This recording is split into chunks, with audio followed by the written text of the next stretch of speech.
आइए आज हम अनुसूची के बारे में जानते हैं। तो अनुसूची तो भारतीय संविधान में कुल कितनी अनुसूचियां हैं? तो भारतीय संविधान में कुल कितनी है? तो कुल 12 अनुसूचियां भारतीय संविधान में 12 अनुसूचियां हैं। मूल संविधान में कितनी थी? तो 8 थी, इसे बढ़ाकर 12 कर दिया गया है। मूल संविधान में 8 थी, इन्हें 12 कर दिया गया है। आइए जानते हैं। कालांतर में संविधान संशोधन द्वारा 9वीं, 10वीं, 11वीं और 12वीं अनुसूची को संविधान में शामिल किया गया है। तो 9वीं और 10वीं और 11वीं और 12वीं को शामिल किया गया है।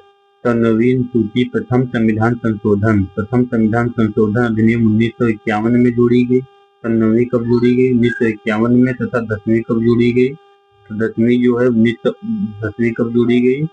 तो 10वीं जो है 52वां संविधान संशोधन 1985 में हुआ था। 52 नंबर का संविधान संशोधन था जो दल बदल से संबंधित था। 10वीं और राष्ट्रीय दल बदल से संबंधित था। 52वां संविधान संशोधन ये 1985 में हुआ था। अब 11वीं और 12वीं जो अनुसूची है ये 73वां और 74वां जो संविधान संशोधन हुआ था 1992 में, जिसमें पंचायती राज और नगर निगम के बारे में जोड़ा गया था। 11वीं में पंचायत है, 12वीं में नगर निगम के बारे में बताया गया है। ये 73वां और 74वां संविधान संशोधन है, ये 1992 में जोड़ा गया। इस प्रकार से इनकी संख्या बढ़ गई थी, हो गई थी 12। भारतीय संविधान में कितनी अनुसूचियां हैं? तो कितनी है? तो कुल मिला के इसमें 12 है। भारतीय संविधान में पहली अनुसूची में प्रावधान नहीं है। तो पहली अनुसूची में किसका उल्लेख नहीं है? तो राज्य का उल्लेख है, बिल्कुल राज्य का उल्लेख है। संघ और राज्य क्षेत्र का है तो बिल्कुल है। तो राज्य के नाम और राज्य क्षेत्र है तो राज्य के नाम क्षेत्र है। नागरिकता के बारे में तो संविधान के किस भाग में है? तो भाग है वो 2, इसमें नागरिकता के बारे में वर्णन किया गया। पहली अनुसूची में संघ और राज्य के क्षेत्र के नाम दिए गए हैं। इसमें के अंतर्गत भारत में 28 राज्य और 8 केंद्र शासित प्रदेश हैं। कितने राज्य हैं? 28, 8 केंद्र शासित प्रदेश है। किस अनुसूची में? तो पहली अनुसूची में है। इसमें इनके नामों का उल्लेख किया गया है। नागरिकता से इसका कोई संबंध नहीं है। भारतीय संघ में नया राज्य सम्मिलित किया जाना है तो संविधान के किस अनुसूची में संशोधन होना आवश्यक है? एक नया राज्य जो है सम्मिलित किया जाना है तो किस अनुसूची में संशोधन? तो प्रथम अनुसूची है जिसमें संशोधन होना आवश्यक है। किस अनुसूची में? तो पहली अनुसूची में। इस राज्य को कोई नया राज्य सम्मिलित होना है सबके लिए। तो यदि भारतीय संघ में एक नए राज्य का सृजन करना हो तो संविधान की प्रथम अनुसूची में संशोधन आवश्यक है। भारतीय संघ में किसी नए राज्यों को शामिल करने और उन राज्य का नाम और उनके राज्य क्षेत्र प्रथम अनुसूची का दर्जा दिया जाता है। तो देखते हैं प्रथम अनुसूची में किसे सम्मिलित किया जाता है। तो भारतीय संघ में नए राज्य का सृजन करना हो, कोई एक नया राज्य बनाना हो और संविधान की प्रथम अनुसूची में संशोधन आवश्यक होता है। तथा भारतीय संघ में किसी नए राज्य में शामिल करने पर उस राज्य का नाम और उसके राज्य के क्षेत्र प्रथम अनुसूची का दर्जा दिया जाता है। इसमें जानते हैं ये अनुसूची है उनसे संबंधित विषय हैं। तो तृतीय अनुसूची का संबंध किससे है? तो तृतीय अनुसूची का संबंध शपथ से है। किससे है? तो शपथ। तो तृतीय में भी 3 है और शपथ में 3 अक्षर है। तो तृतीय का संबंध किससे है? तो शपथ से है। तथा चतुर्थ का संबंध किससे है? तो चतुर्थ जो अनुसूची है वह प्रतिनिधित्व से संबंधित है, राज्यसभा के प्रतिनिधित्व से संबंधित है। कौन सी अनुसूची? तो वो चतुर्थ अनुसूची। फिर षष्ठम अनुसूची का संबंध किससे है? तो षष्ठम अनुसूची का संबंध जनजाति से है। किससे है? तो जनजाति से। नवम सूची का संबंध किससे है? तो नवम सूची का संबंध भूमि सुधार से। किससे है? तो भूमि सुधार से। नवम सूची का संबंध किससे है? तो भूमि सुधार से। तो तृतीय अनुसूची का संबंध शपथ से है। चतुर्थ अनुसूची का संबंध प्रतिनिधित्व से है तथा षष्ठम अनुसूची का जनजाति से। नवम का भूमि सुधार से संबंधित है। किससे संबंधित है? भूमि सुधार से। भारतीय संविधान में निम्नलिखित में से अनुसूची राज्यसभा के स्थानों के आवंटन से संबंधित है। कौन सी अनुसूची जो है राज्यसभा के सीटों के आवंटन से संबंधित है? राज्यसभा के स्थानों से संबंधित है तो वह है चौथी अनुसूची। कौन सी अनुसूची है? वो है चौथी अनुसूची जो राज्यसभा के आवंटन से संबंधित है। भारतीय संविधान में चौथी अनुसूची राज्यसभा के स्थान के आवंटन से संबंधित है। इसके विभिन्न राज्यों में राज्यसभा के आवंटन सीटों की संख्या दी गई है। तो उत्तर प्रदेश में सर्वाधिक राज्यसभा सीटें हैं तो कितनी है? तो उत्तर प्रदेश में राज्यसभा सीट की संख्या कितनी है? तो 31 है। उत्तर प्रदेश में कितनी है? तो 31 है। लोकसभा सीट की संख्या 80 है। कितनी है? 80 है लोकसभा सीट की संख्या। तथा विधान परिषद की संख्या कितनी है? तो विधान परिषद की जो संख्या है उत्तर प्रदेश में वो 100 है। विधान परिषद की संख्या कितनी है? तो 100 है। फिर अगला देखते हैं, संविधान की छठी अनुसूची में निम्नलिखित स्वायत्त जिला परिषद उत्तर पूर्व भारत में किस राज्य में लागू नहीं होती है? तो छठी अनुसूची है स्वायत्त जिला परिषद। स्वायत्त जिला परिषद उत्तर पूर्व भारत में, जो उत्तर पूर्व भारत है, असम, मेघालय, त्रिपुरा वगैरह, उसमें किस राज्य में लागू नहीं है? तो कौन सा राज्य है जिसमें लागू नहीं है? तो एक है असम है, त्रिपुरा है, तो इसमें लागू है। असम और त्रिपुरा में लागू है। इसमें लागू है तो असम और त्रिपुरा में लागू है। तो किस राज्य में लागू नहीं है? तो वो राज्य आपका है नागालैंड है और मिजोरम है। नागालैंड है, मेघालय है। तो कहाँ पर लागू नहीं है? तो नागालैंड में। क्या लागू नहीं है? तो छठी अनुसूची में स्वायत्त जिला परिषद उत्तर पूर्व भारत के किस राज्य में लागू नहीं? तो छठी अनुसूची में कितने राज्यों का उल्लेख है? 4। छठी सूची में कितने? असम है, मेघालय है, त्रिपुरा है, मिजोरम है। असम है, मेघालय है, त्रिपुरा है, मिजोरम है। जनजातीय क्षेत्र के प्रशासन के बारे में उपबंध किया गया है। तो किस अनुसूची में किया गया है? तो छठी अनुसूची में। किस अनुसूची में है वर्णन? तो छठी अनुसूची में वर्णन किया गया है। एक विषय जो कि समवर्ती सूची में शामिल किया गया है। एक विषय जो है समवर्ती सूची में शामिल किया गया है, इस पर कानून पास किया जा सकता है किसके द्वारा? तो कानून जो है केंद्र और राज्य के द्वारा पारित किया जा सकता है। 3 सूची है, संघ सूची, राज्य सूची, समवर्ती सूची। तो जिसमें समवर्ती सूची है यह हमने ऑस्ट्रेलिया से ली है।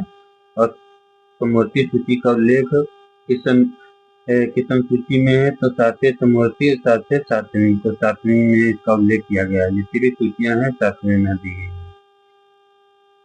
तो भारतीय संविधान की 7वीं अनुसूची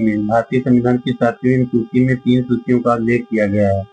एक है संघ सूची, फिर है राज्य सूची, फिर है तीसरी है समवर्ती सूची। तो संघ सूची, फिर राज्य सूची, फिर समवर्ती सूची। संघ सूची पर संघ या केंद्र सरकार को कानून बनाने का अधिकार है। राज्य सूची पर राज्य सरकार को कानून का बनाने का अधिकार है तथा समवर्ती सूची पर राज्य और केंद्र दोनों को मिलकर कानून बनाने का अधिकार है। संघ सूची में उल्लिखित विषयों पर संसद को, उस राज्य सूची में उल्लिखित विषयों पर राज्य की विधानसभाओं को कानून बनाने का अधिकार है तथा समवर्ती सूची पर केंद्र और राज्य की सरकार दोनों को कानून बनाने का अधिकार है। लेकिन राज्य द्वारा बनाए गए कानून उस विषय पर केंद्र द्वारा बनाए गए कानून में विरोध होने पर विरोध की मात्रा में राज्य का कानून शून्य हो जाएगा, केंद्र का कानून जो है मान्य रहेगा। संविधान के निम्नलिखित अनुसूची में केंद्र और राज्य के मध्य शक्तियों का विभाजन है। तो केंद्र और राज्य के मध्य शक्तियों का विभाजन है तो 7वीं अनुसूची में। जो केंद्र और राज्य की शक्तियां बची हैं किस अनुसूची में? तो 7वीं में। 7वीं में विधायी विषयों के विभाजन से संबंधित है। केंद्र और राज्य के मध्य विधायी शक्तियों का विभाजन किया गया है। केंद्र और राज्य के मध्य विधायी शक्तियों का उल्लेख किया गया है। भारतीय संविधान की समवर्ती सूची में निम्नलिखित में क्या शामिल नहीं है? तो समवर्ती सूची में भाई कौन विषय नहीं आएगा? तो देखिए समवर्ती सूची में कौन विषय नहीं? विवाह और विवाह विच्छेद ये समवर्ती सूची का विषय है। फिर जनसंख्या नियंत्रण और परिवार नियोजन, जनसंख्या कंट्रोल करना हो, परिवार नियोजन हो, दोनों कानून मिलकर बनाते हैं, समवर्ती सूची का विषय है। आर्थिक और सामाजिक चेतना ये भी समवर्ती सूची का विषय है। जिनकी लोक व्यवस्था ये राज्य सूची का विषय है। लोक व्यवस्था की सूची का विषय है तो लोक व्यवस्था राज्य सूची का विषय है। भारत के संविधान की 7वीं अनुसूची में लोक व्यवस्था राज्य सूची के अंतर्गत आता है। किस सूची के अंतर्गत आता है? राज्य सूची के अंतर्गत। कौन आता है? लोक व्यवस्था किस सूची के अंतर्गत? तो राज्य सूची के अंतर्गत आता है। अन्य विषय सभी जैसे जनसंख्या नियंत्रण है, परिवार नियोजन है, आर्थिक है, सामाजिक योजना है तथा विवाह है, विवाह विच्छेद है, सब समवर्ती सूची के अंतर्गत आते हैं। इसके अंतर्गत आते हैं तो समवर्ती सूची के अंतर्गत आते हैं। इनमें से देखते हैं अगला क्वेश्चन, निम्न में से कौन सा राज्य सूची का विषय नहीं है? तो राज्य सूची का विषय कौन सा नहीं है? तो राज्य सूची का विषय नहीं है। तो लोक व्यवस्था ये भी राज्य सूची का विषय है। कब्रिस्तान ये भी राज्य सूची का विषय है तथा लोक स्वास्थ्य ये भी राज्य सूची का विषय है। जबकि न्यायालय की अवमानना ये राज्य सूची का विषय नहीं है। ये राज्य सूची न्यायालय की जो अवमानना है ये राज्य सूची का विषय नहीं है, ये समवर्ती सूची का विषय। किस सूची का विषय है? तो समवर्ती सूची का विषय है। देखते हैं, न्यायालय की अवमानना समवर्ती सूची का विषय है।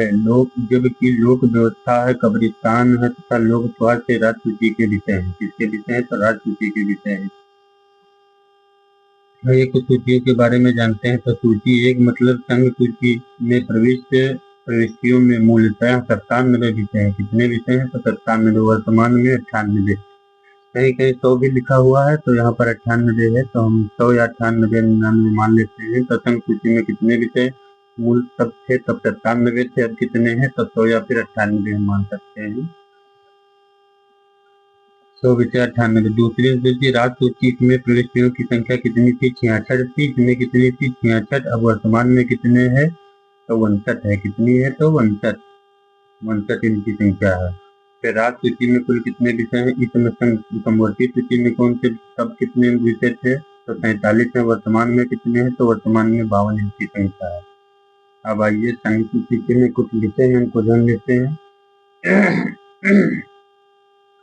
तो संघ सूची में वर्णित कुछ विषय हैं। तो कहो रक्षा है, नौसेना है, परमाणु युद्ध है, बीमा है, बैंक है, डाकघर है, जनगणना है, कृषि आय से आय पर कर है। देखिए संघ सूची के कौन कौन से विषय हैं।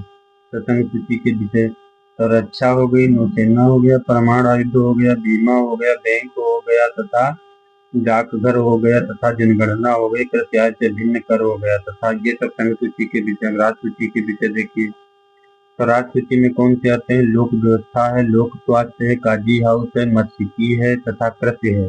मत्स्यिकी है तथा कृषि आय पर कर है तथा पथ कर है तथा प्रति व्यक्ति कर है।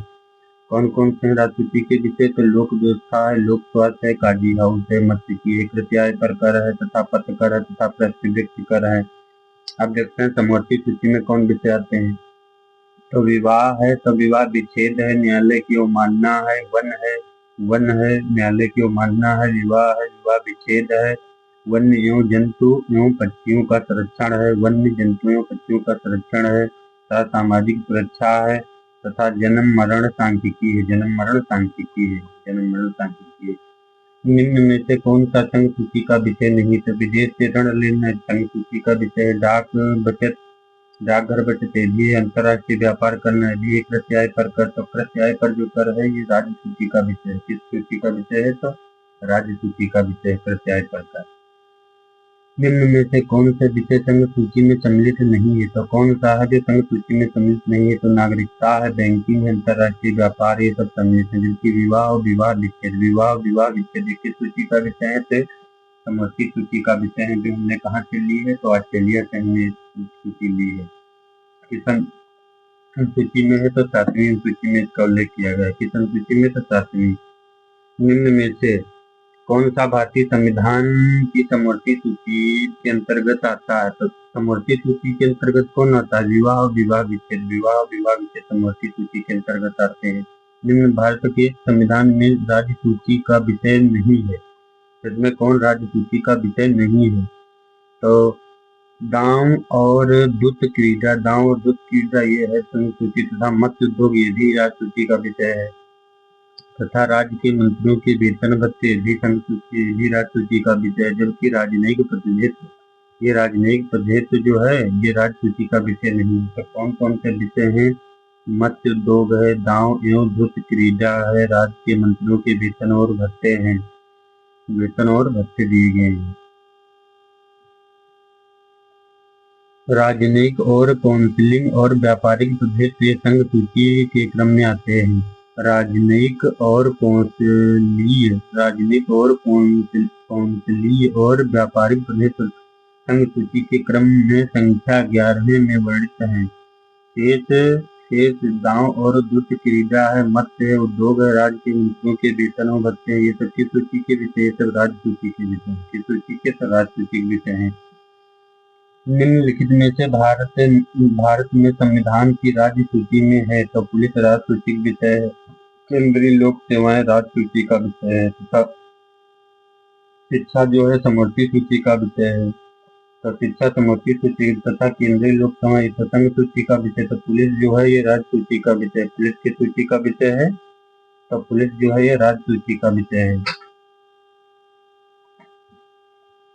तो राज्य सूची पुलिस और सार्वजनिक व्यवस्था, पुलिस और सार्वजनिक व्यवस्था आती है तथा संघ सूची केंद्रीय लोक सेवाएं है, केंद्रीय लोक सेवाएं तथा समवर्ती सूची शिक्षा है, समवर्ती सूची से संबंधित कौन है? शिक्षा है। निम्नलिखित में से कौन से विषय समवर्ती सूची में नहीं है? तो समवर्ती सूची में कौन से नहीं है? तो फौजदारी कानून समवर्ती सूची में है तथा विवाह और विच्छेद ये भी समवर्ती सूची में है। आर्थिक तथा सामाजिक नियोजन ये भी समवर्ती सूची में है, लेकिन सार्वजनिक व्यवस्था ये जो है सार्वजनिक व्यवस्था ये समवर्ती सूची में नहीं है। समवर्ती सूची की प्रविष्ट समवर्ती सूची की प्रविष्ट संख्या 1, जिसमें समवर्ती की सूची फौजदारी कानून है। कौन से कानून है? फौजदारी कानून है। प्रविष्ट संख्या 5 है, विवाह है, विवाह विच्छेद है, विवाह विच्छेद है। प्रविष्ट संख्या 20 आर्थिक और सामाजिक नियोजन है, जबकि सार्वजनिक व्यवस्था राज्य सूची की प्रविष्ट संख्या 1 के अंतर्गत आता है। तो सार्वजनिक व्यवस्था की सूची का विषय है तो राज्य सूची का विषय है, की सूची का विषय है तो राज्य सूची का विषय है।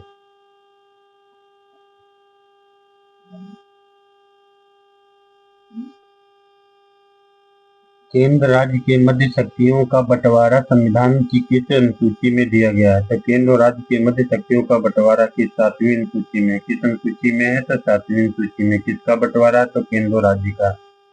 केंद्र और राज्य या प्रांतीय सरकार के मध्य शक्तियों का विभाजन संघात्मक संविधान का एक प्रमुख आवश्यक तत्व है। संघात्मक संविधान का प्रमुख लक्षण क्या होता है? केंद्र और राज्य के बीच शक्तियां क्या होती हैं? बची होती हैं। विभाजन संविधान द्वारा ही किया जाता है तथा प्रत्येक सरकारें अपने क्षेत्र में सार्वभौम होती हैं, मतलब प्रत्येक सरकार अपने क्षेत्र में स्वतंत्र होती है, दूसरे के अधिकार शक्तियों का अतिक्रमण नहीं कर सकती है। केंद्र और राज्य के बीच शक्तियों का बंटवारा संविधान की 7वीं अनुसूची है और अनुच्छेद है 246 246 के अंतर्गत किया गया है।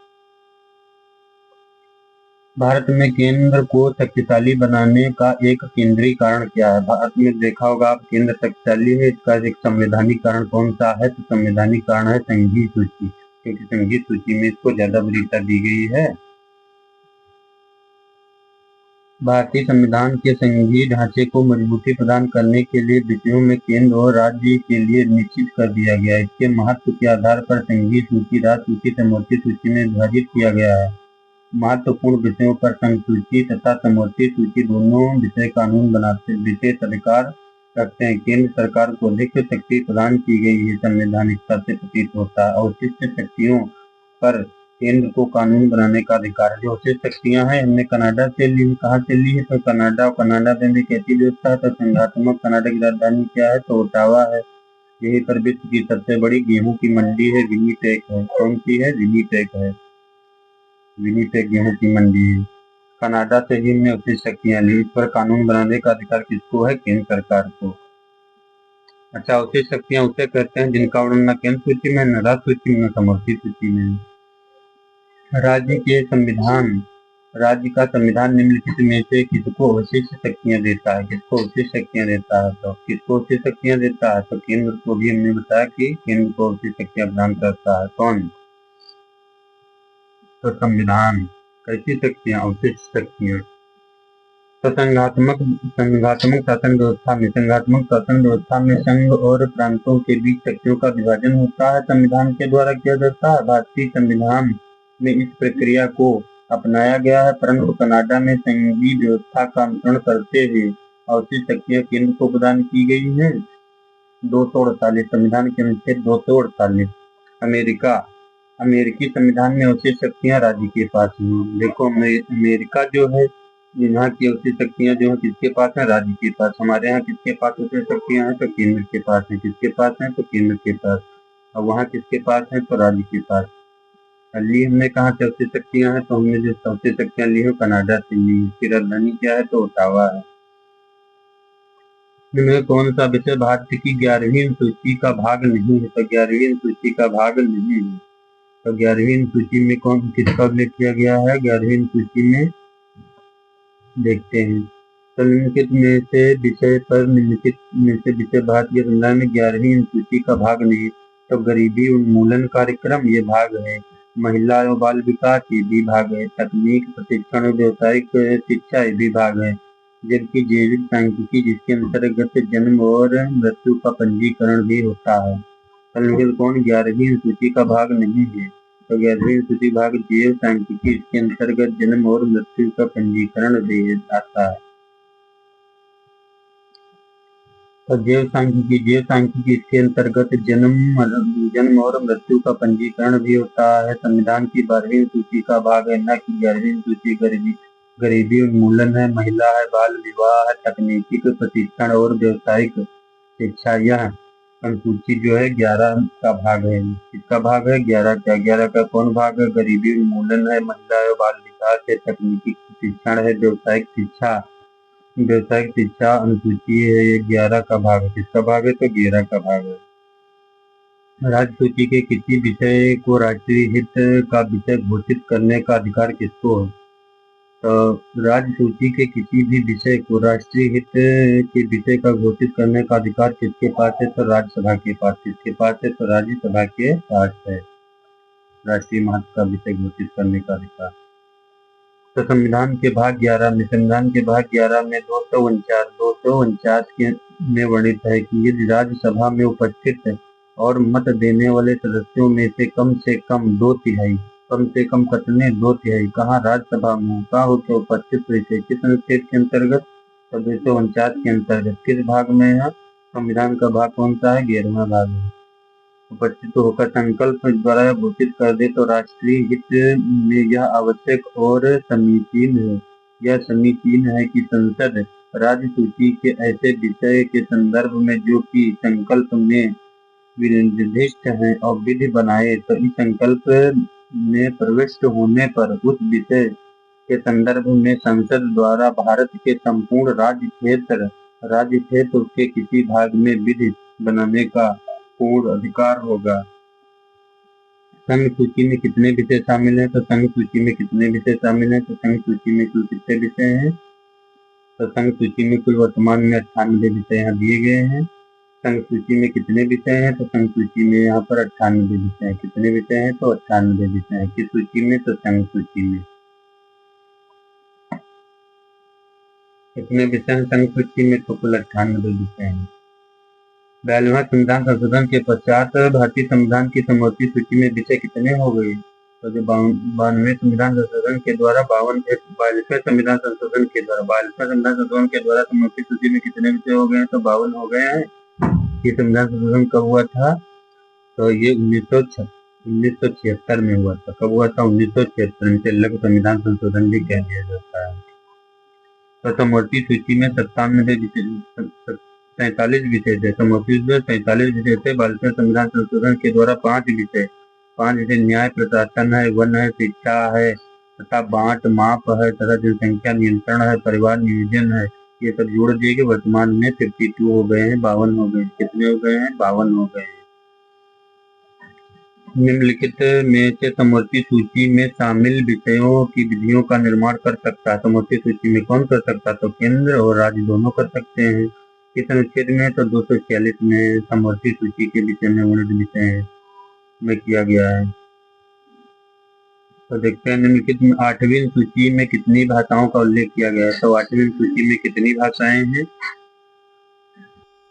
तो 8वीं सूची में कितनी भाषाएं हैं आइए हम जानते हैं। तो भारतीय संविधान की 8वीं सूची के अंतर्गत शामिल किया गया है। इसमें प्रारंभ में केवल 14 भाषाएं थी। कितनी भाषाएं थी? 14।